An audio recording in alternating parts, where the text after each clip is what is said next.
Well,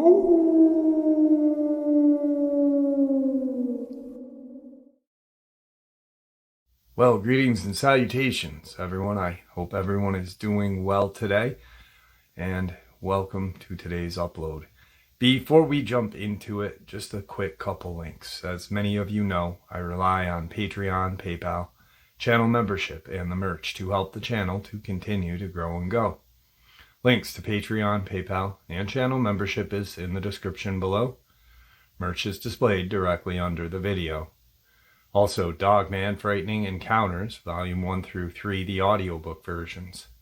They were written and researched by Tom Lyons, narrated and produced by me, Jeff Nadolny.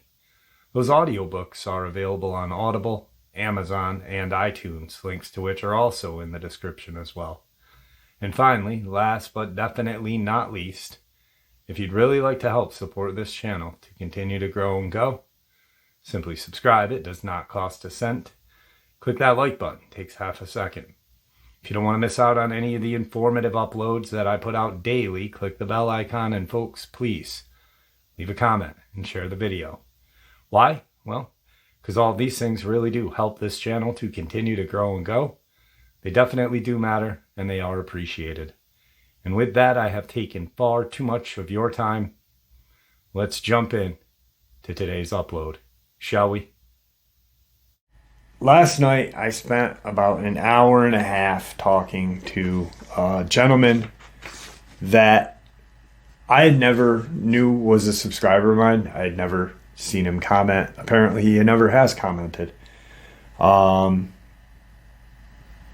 And he wanted to share, finally, an experience that has haunted him for years. You will see why it's haunted him. And this experience that he shared, he said it was time to share because of all of the things that are occurring nowadays. The drying up of the Euphrates, the Andrew Dawson case, and something that Victor said 2 to 3 years ago. And at that point, he had me I was like, wait, what? And these are the notes. He didn't want to come on the show. He still not fears for his safety. He doesn't want to bring attention to himself, and he's afraid that if he comes on and he speaks, that he will be identified, because he's a former sheriff deputy for Churchill County, Nevada. And these are all the notes that I took. I mean, I took notes upon notes with this guy, just silently sitting, periodically asking questions. Now, Churchill, Nevada is known for one thing and one thing only. And that would be the Lovelock caves with the Lovelock giants. Now, if you don't know that story, I will share that story with you here shortly. But I'll share the experience or the history of it after I share this gentleman's experience with you guys. So this experience, or it was his experience, but it was an experience that happened to a group of teenagers, teenage men, boys, ranging from the ages of 16 to 18 years old in 1999. And then after their experience, it went on to his and his fellow deputies' experience. And it's pretty nuts because we'll talk about the Lovelock cave giants after, which is an actual scientific find. There actually was giant skeletons found in these caves in Nevada. And there's a Native American lore about these giants fighting with Native Americans back in the day. So not only is there this one cave, but in this area, it's like a sprawled out kind of desert area. There's some wildlife areas that are called wildlife refuge, but not like we think, or I think when I think of a wildlife refuge, I think of like the Adirondacks or, like Cadiz Cove, Smoky Mountains, very woodsy, dense woods where animals you'd think, but this is, there are some desert-like plants out there, but it's nothing like what I think of a wildlife refuge would look like. There's also a ton of caves in this area. So you've got the Lovelock cave. There's probably, he said, upwards to 40 small little caves, openings, but when you get into them, they eventually like get bigger so you can stand up in them. There's a cave called Humboldt Cave, Salt Cave, Hidden Cave, just these multiple caves. And there's like a natural kind of occurring salts that are there.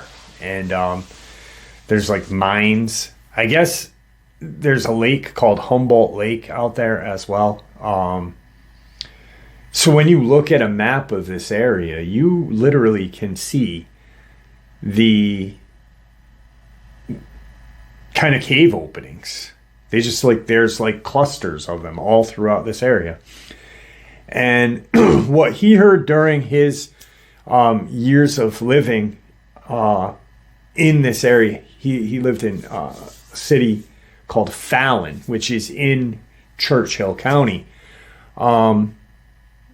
Supposedly, these caves are connected by a system of tunnels that are under the ground.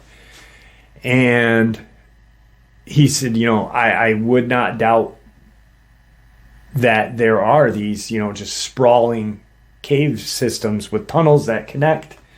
And, if there are cryptids and reptilians, this would be a place for these things to hide. And, I started saying, hey, there's caves all throughout the country and throughout the world where I truly believe that these cryptids, Dogman, Bigfoot, crawlers, whatnot, they take advantage of these naturally occurring things. Like, I've heard of Bigfoot using lava tubes in Washington State.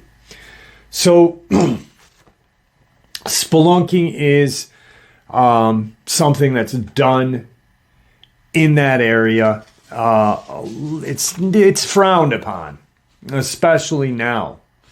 And it was even back then in 1999.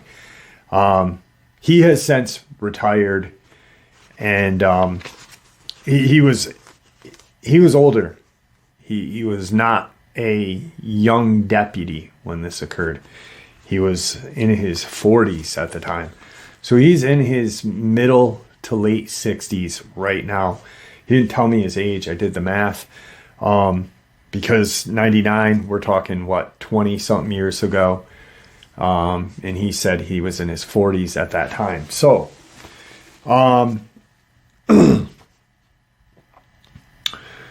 apparently it was a spring, early summer day. And these group of kids went out to the area. There's two main roads in the area, Highway 95 and 80. Veterans Memorial Highway, and I think the other one is Eisenhower or something like that, he said. But Highway 80 and 95. And to get to this Lovelock Cave area, you go off of 95 and onto this kind of very rural, just middle of nowhere road. There's no homes on there. There's nothing. There's nothing out there. And so the kids, they drive out there, and they're just going to go caving. You know, they're teenage boys. You know, they are constantly looking to do dumb stuff. I mean, as a teenage boy at one point, I know what he was talking about. I know what those kids were thinking, and I'm sure all of you guys do who were teenage boys at one time. So these kids, they get to this cave, and, well, we'll start it like this. These kids that were at this cave area show up at Fallon Police Department. He's pretty sure that there was more kids involved or kids there, but he thinks that a few of them kind of just dispersed and didn't go to the police station out of just fear and, you know, like what they just witnessed. Why would they even want to relive it, you know? These kids told this wild and crazy story to the local police department, which is in Fallon. Fallon's a very small city, as cities go. And because it happened in that area, they said, listen, we can't go out there, but we're going to get the deputies here, the Churchill County deputies, which is also in Fallon. And he ends up showing up. He's the senior deputy that day. And he goes to take, you know, the statements. And when he sits down with these kids, and a few of them had their parents, so he thinks that what happened was they had this experience and then went home, told their parents, freaking out, and their parents are like, you guys are far too upset about this. We need to go to the police. Apparently they were in this smaller cave area away from the Lovelock cave. And if you do Google map it, you can actually see these just small little openings of, you know, just,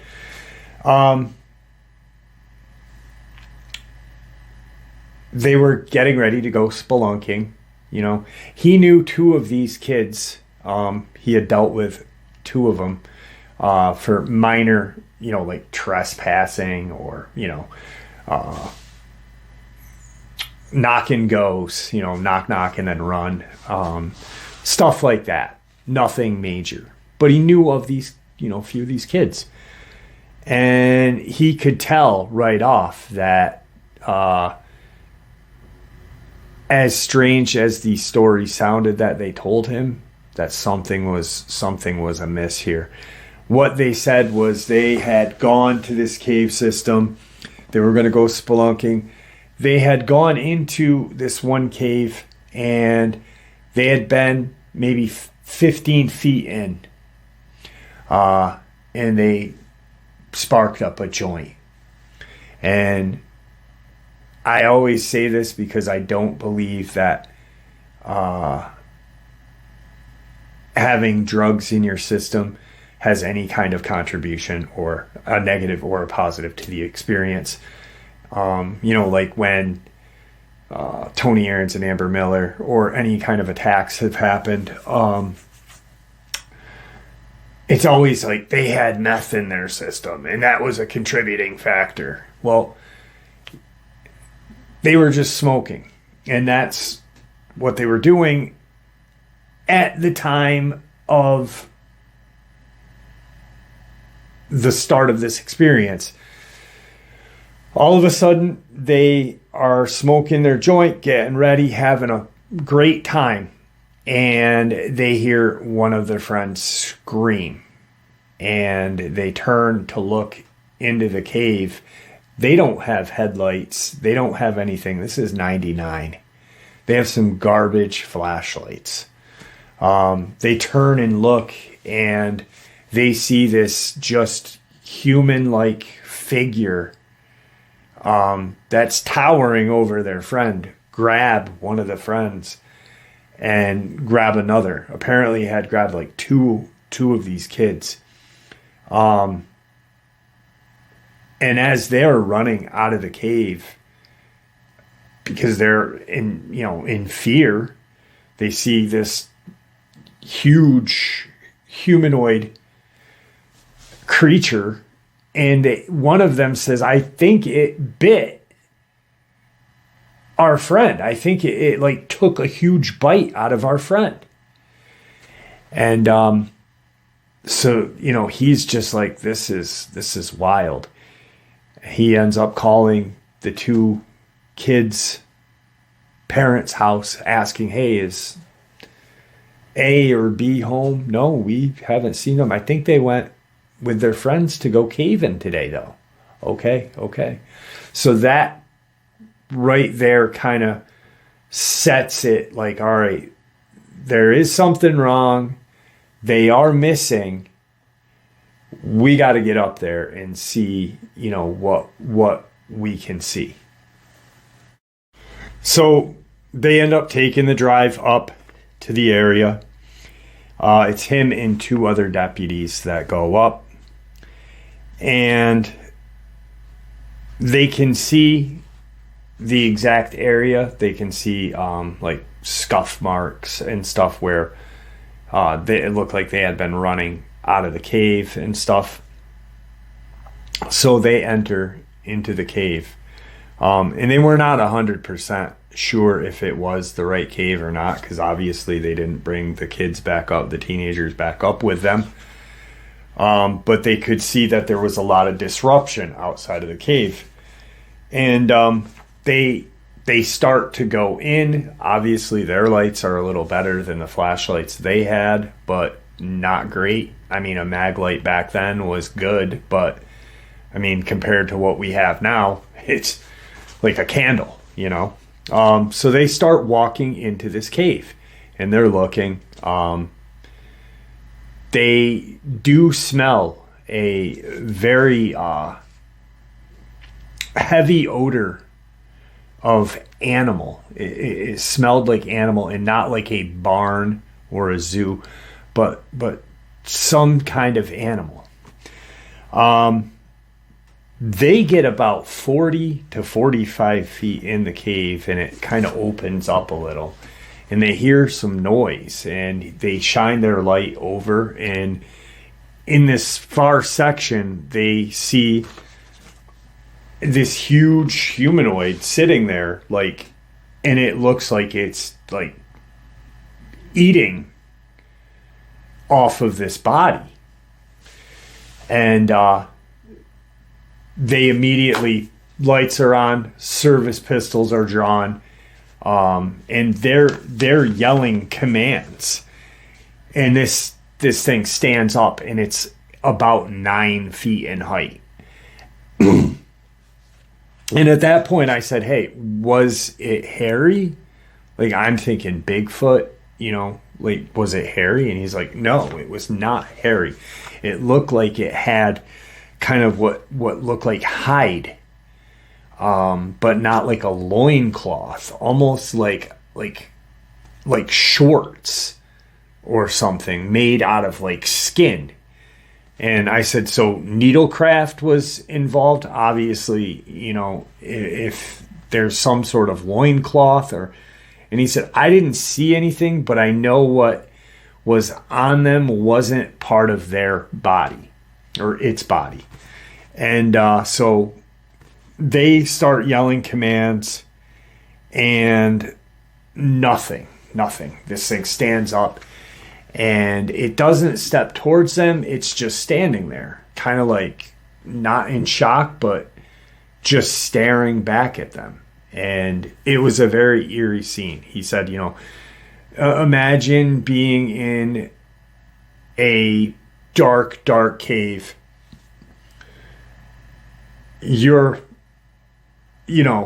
40 to 50 feet from the entrance of the cave, and you've got this 9-foot whatever in front of you, and how the lights of the flashlights, the 3 flashlights are, it's just very eerie. On top of it's eating a freaking human. All of a sudden it turns and starts to like go into the darkness more. They're not pursuing, but they're yelling commands like, get back here, stop, whatever. They're debating on going to check. And he said, I'm literally being honest with you. We were debating. Like, the time was not that long, but the time, there was enough time to, do we get that body? Do we have enough time? Will our bullets stop that beast or whatever that thing is that we just saw? All of a sudden, now there are 2 coming out of the darkness. And because of the darkness, he didn't know if it was the same one with another one or if it was 2 different ones. And that's when they made their retreat to the entrance of the cave, and called for backup. They ended up calling the sheriff's station. And they ended up telling the sheriff what was going on. Like, hey, this is what we just saw. This is not, some April Fool's joke first, because it's not April. And this is not like, we are not messing around. There is 2 bodies in there and what appears to be 2 9-foot tall, very large humanoids in this cave. What the hell do you want us to do?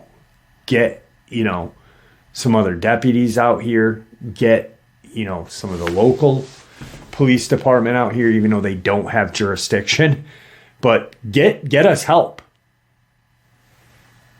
Now, they're outside of the cave. They're by their cruisers. About 15 to 20 minutes goes by, and they get a radio call back saying, there are additional men coming out. Let them know what just occurred. They'll take care of everything. Just stay outside of the cave for backup. They don't want you to go in with them, but when they get there, they will tell you what you need to do. And you will listen to these men, because that's my order to you, and that's what I was told. So someone above the sheriff said, this is what's going to go down. In Fallon as well, there is a naval air station. And this will come into play a little bit later. So 40 minutes now from the time they left the cave, what shows up is there are 4 men that appear to be special forces, maybe Navy special forces. He doesn't know, but there's 4 men. They are not heavily armed, but they are armed for close quarter combat. They do have, they've got enough of, what they need on them. They're geared up. Obviously, they don't have M60s looking like Rambo, but they've got, enough to where if these are the 2 things that are in there, these 4 guys should be able to take care of it. one of the guys, and also the vehicle that shows up is a black Suburban type vehicle with Navy tag on the plate, U.S. Navy tag. So obviously it's from the Naval Air Base. Now they come and he fills these four men in on what they just witnessed and what occurred, with the kids and what they saw. And, this may sound real crazy, but there are two, maybe more, 9-foot tall humanoids back in that cave. But there are also two teenage civilian bodies that need to get pulled out of that cave. No sooner did these guys get in the cave, I mean, not like right off, but enough time for those guys to get into that kind of caved room area. Cave, not caved. Caved where it opens up. They could hear gunfire. They heard, a lot of gunfire erupting, and no yelling, just gunfire. And when the gunfire stopped, they heard kind of like commands and very articulate, what they could hear. There was no like la la la la la la la la, yelling. But, da da da da da da, do this, whatever. They couldn't make it out, but they could hear. After the gunfire stops, they see the four men coming out. Two of the men have one of the civilian bodies, and then the other two are dragging one of these creatures out with them. Excuse me. And, the two humans that were the teenage boys, and they had what appeared to be like bite marks taken out of their skin. They looked like they had been like consumed. And those bodies had only been in that cave max 2.5 hours. Max. The least time would be like 2 hours, max 2.5. So for that many, wounds and consumption, these,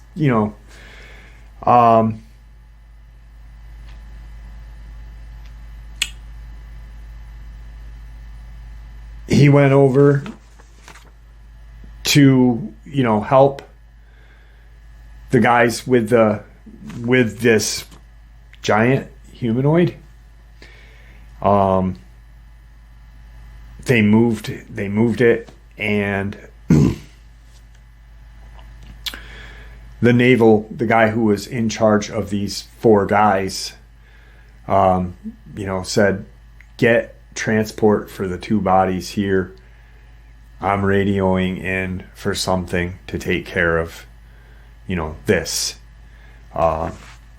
So he hears the guy talking to somebody over comms, doesn't hear the exact everything. And two of the men, he walks up to two of the men, the special force guy or whoever he is, walks up to two of his own men, and he says something to them, and they look, and they go to the back of the SUV. They get a bag out of there, and they walk toward the entrance of the cave. Like a minute, 2 minutes later, back up, boom, the cave entrance was blasted shut. And shortly thereafter, a flatbed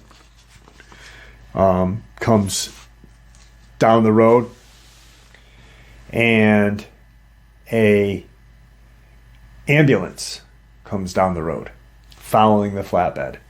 The naval or special force, I say naval because he said they were from the naval base, I'm guessing, but they were definitely special force. How they tactically went in and tactically maneuvered everything was really spot on. So when they saw the flatbed coming, and then they saw the ambulance not too far behind the flatbed, but not right, like they came at the same time, coincidentally, maybe a couple minutes apart. But he said, don't have the ambulance come down here yet. Have it wait out by the road until we figure out what we're going to do with this. We don't want any more people knowing about this or seeing this. So that's what you're going to do. Okay. He has one of his deputies go over, stop the ambulance, sit with him, But that deputy was told, do not say anything to anyone about what you just witnessed. And they load the 4 guys and the 2 deputies, because 1 deputy's with the ambulance. The 6 guys load this thing onto the back of the flatbed.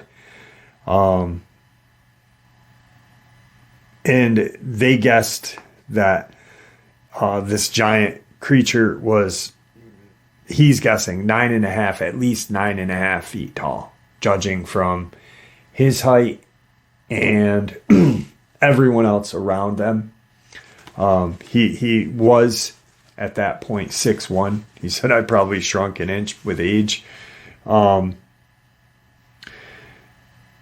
Nude, except for this kind of loincloth, almost short-looking hide thing it had around it. And once again, no needlecraft, because obviously he's not looking for it at that time. But there had to have been some sort of something, because it was not falling off, right?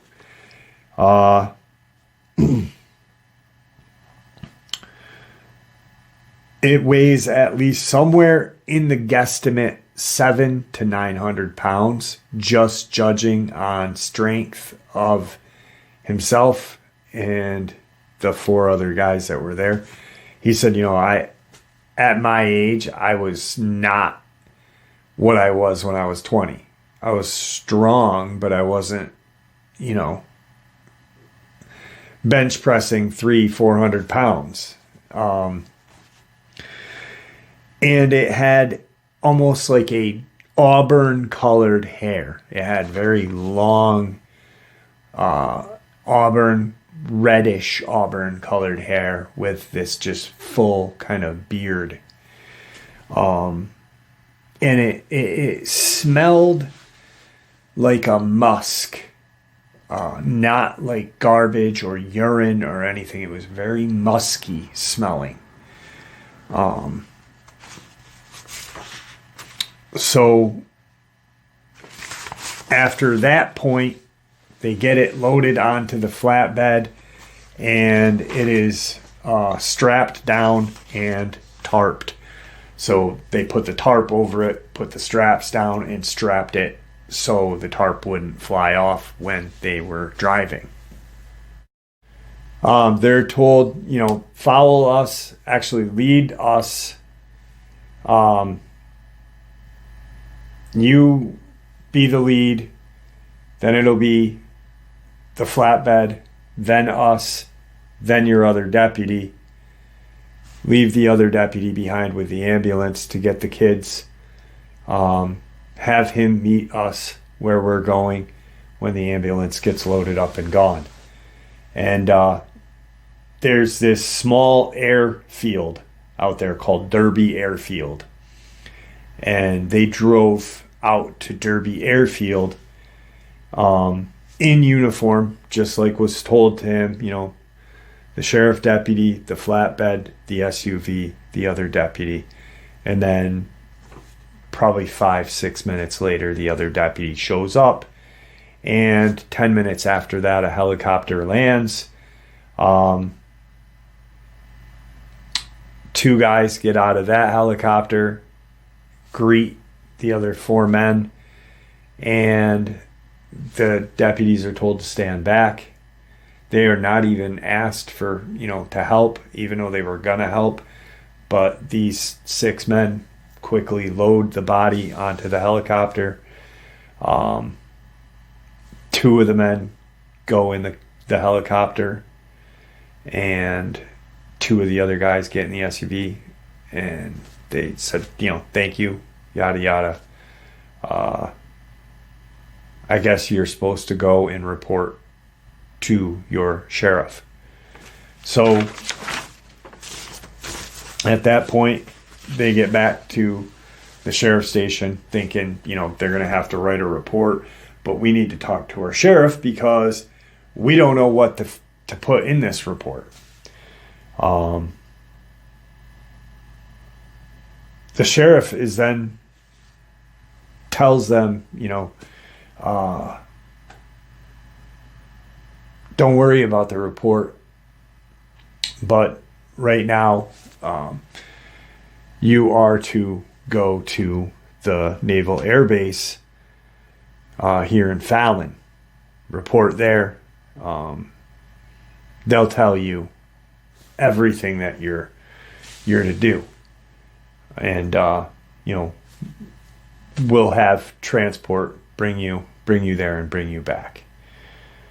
And their 3 guys look at each other like, you know, why can't we? First off, he's thinking, you know, why can't we drive ourselves? Why do we need transport?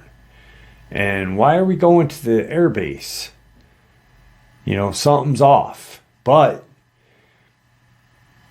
they, you know, that's what's told to do. Obviously, they don't think they're going to get snubbed out, but, you know, it was just weird. It was very weird for him for that to happen. They get to the Naval Air Base.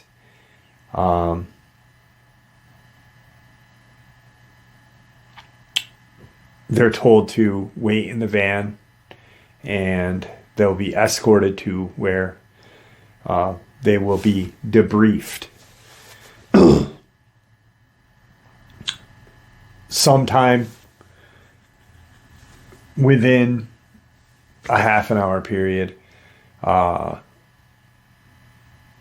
some military police come and get them and bring them to what appears to be a medical wing. And right at that point, he's like, you know, we're not hurt. Maybe this is where they do the debriefing. Maybe this is where, you know, whoever is going to, you know, address us is. We don't know.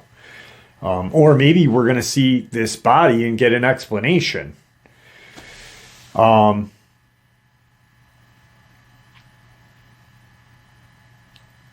The 3 men are met with a doctor who talks to them, gives them a once-over. And they're all sitting there like, this is weird, this is weird. And they are told to put these headphones on. And, you know, they're going to play a series of information for them. Their debriefing will be in this headphone. And, you know, then they can go back to their station and carry on with their day.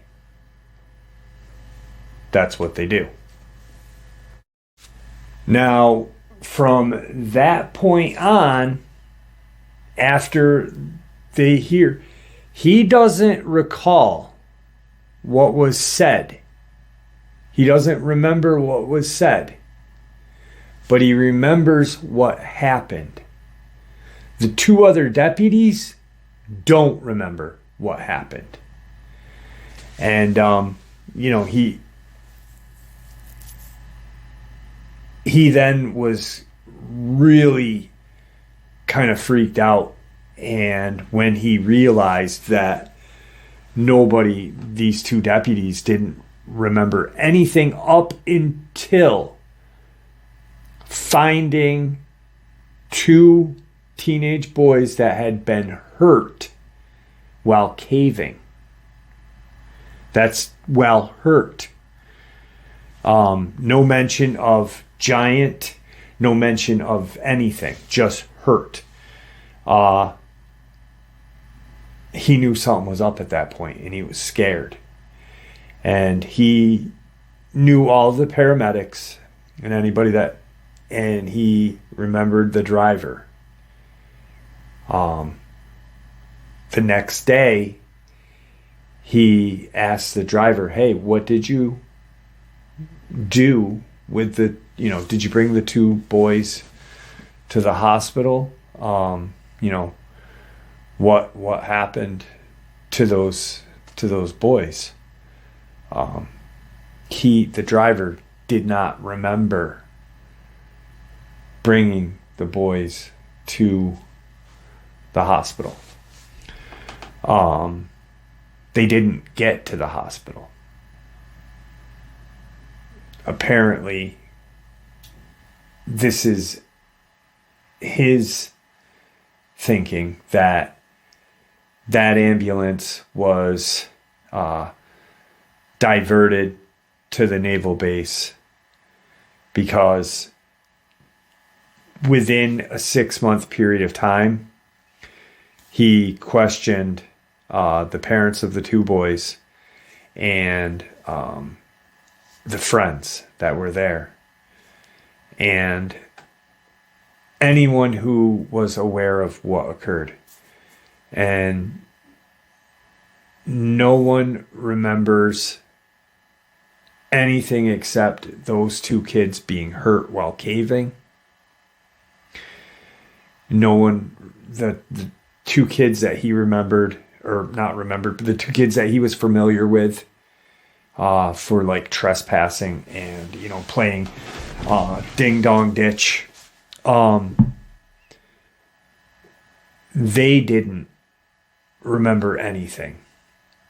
And now he's getting really scared because he's like, okay, I know what happened. The only thing I can't recall is what was said in the headphones. I don't remember anything of that. I remember it happening. I remember putting the headphones on, but I don't remember hearing anything. Why doesn't everybody remember anything that happened?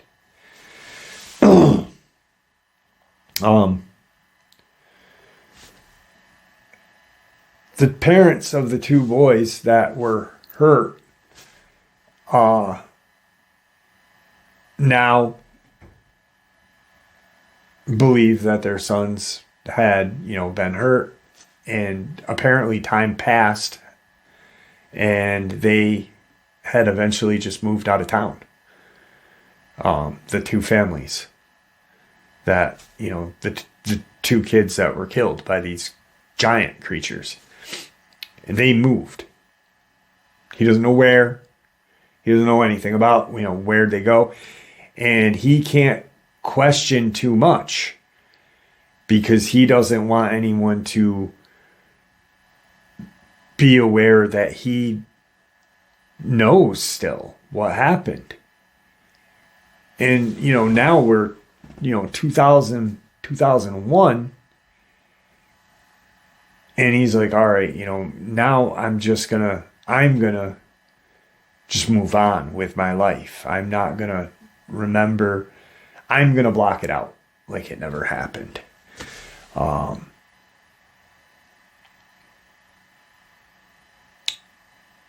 he ended up retiring, and he ended up moving. And he felt like, now was the time to share. He's been wanting to share, but with everything that's been going on, like I said, with the drying of the Euphrates, which he brought up, the Andrew Dawson, and he was very aware of like the biblical aspects of what's going on, with like the giant, the Nephilim, and things like that. He kept making like quotes and remarks out of the book of Enoch or Enoch.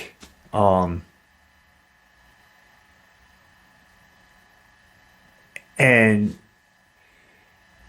the one thing that made him 100% sure that it was time to share was just recently he found the Victor playlist, and he heard the encounter that happened in Maine. And when the father and the sons were questioned by Victor, and he said, I can get you help, this, and that. And they were sent to a naval base for help, and they don't remember what happened. When he heard that experience or that hunt that Victor had shared, that was his wake-up call. That was his holy shit. I was brought to a naval base, a naval air base, but I was brought to a naval air base. My two deputies that I've known for a very long time don't remember this. I've questioned them, but not too much.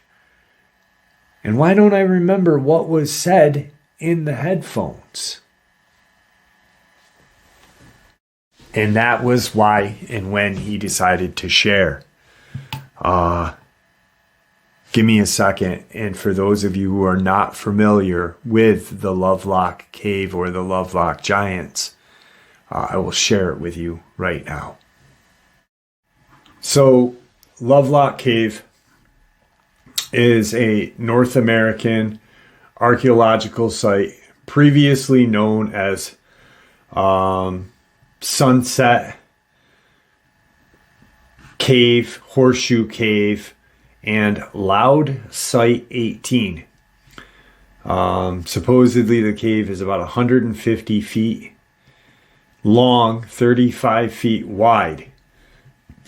It's one of the most important classic sites of the Great Basin region because conditions of the cave are conducive to the preservation of organic and inorganic material. The cave was placed on the National Register of Historic Places in 1984. It was the first major cave in the Great Basin to be excavated, and the Lovelock Cave people are part of the University of California Archaeological Community's Lovelock Cave Station. First discovered in 1911, when two miners were hired to mine for bat guano for fertilizer. That's when it was called. That was when it was known as Sunset Guano Cave. First archaeological investigation was in 2012, and that was because the miners ended up finding some very strange artifacts. There were some very strange things found throughout this area.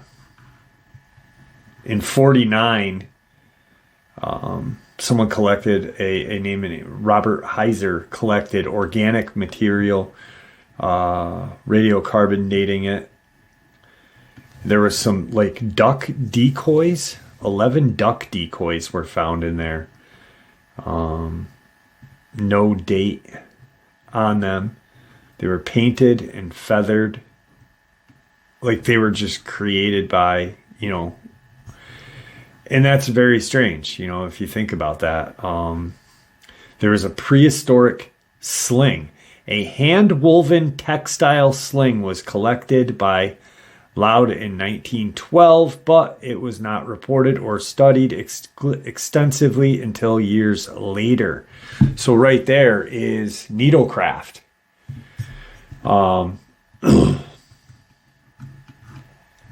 And then that's a little of the history of the cave system. There was some handheld grinding stones found. Traps, sandals, nets, baskets. And now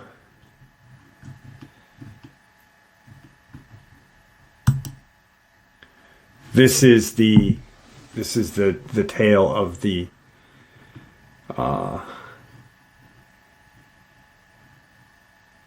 Paiutes, a Native American tribe indigenous to part of Nevada, have an oral tradition that they told to early white settlers of the area about a race of red-haired white giants or barbarians that their ancestors referred to as Sitacha. The story was written down in 1882 by Sarah Hopkins, daughter of a Paiute Indian chief, in her book, Life Among the Paiute, Their Wrongs and Claims. These giants were described as being vicious, unfriendly, and cannibalistic. In this story, the Paiutes speak of a great battle that took place which led to the extermination at the site known today as Lovelock Cave. During the early part of the 20th century, archaeologists found thousands of artifacts inside the cave.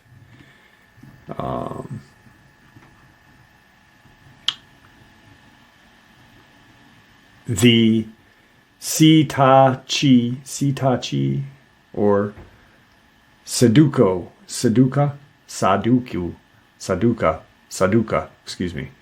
literally translate as tall eaters in northern Paiute. It's spelled Sitecah. So cha. Siticha.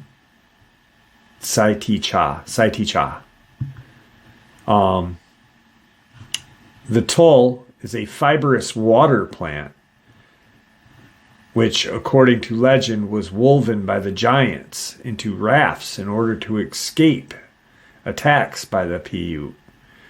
They used rafts to navigate what remained of the then Lake Lawton, an ancient lake that was once covered most of northern Nevada during the last ice age.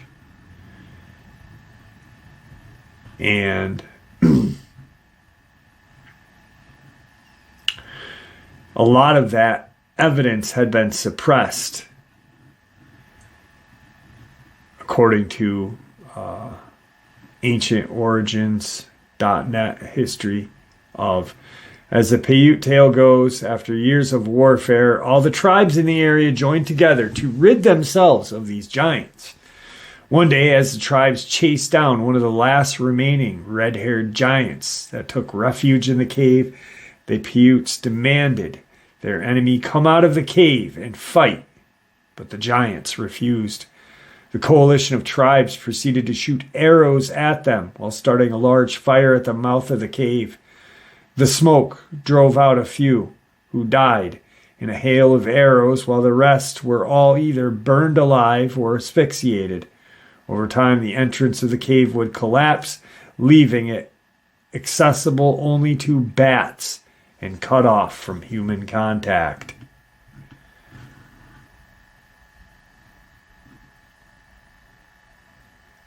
So then at the point in prehistoric times, that cave, Lovelock Cave, was actually under that Lake Lawton. But I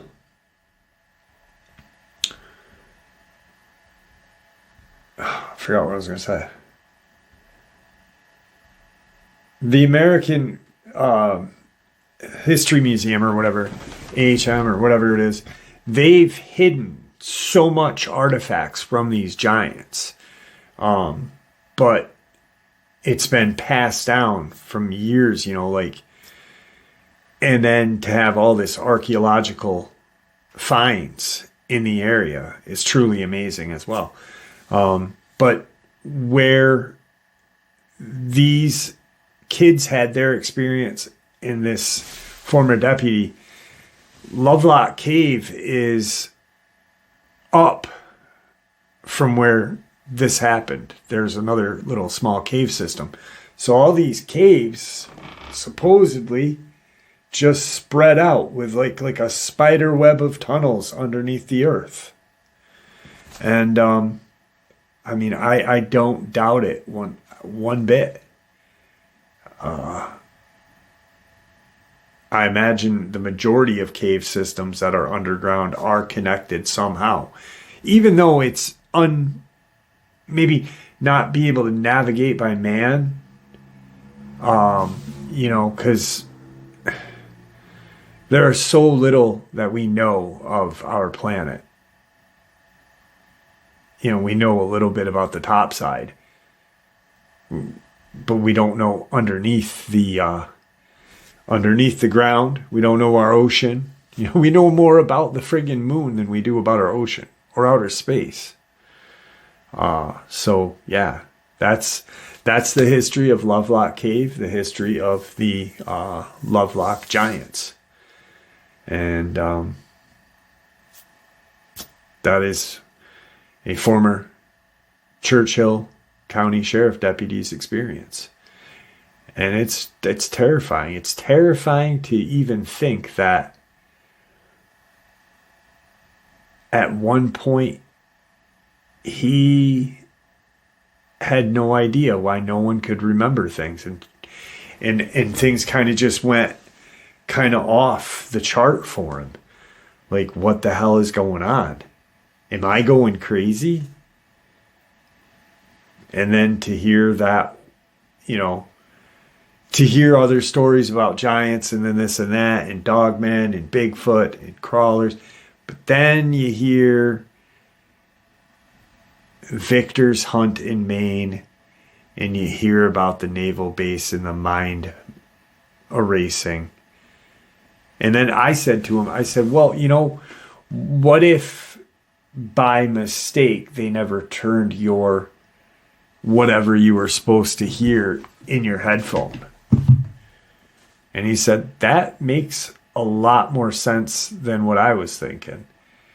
He said, I was thinking maybe I just don't remember what they said. But why wouldn't I remember, why would I only forget that? Maybe they didn't play whatever they were supposed to play by accident. Or was it done on purpose? We may never ever know.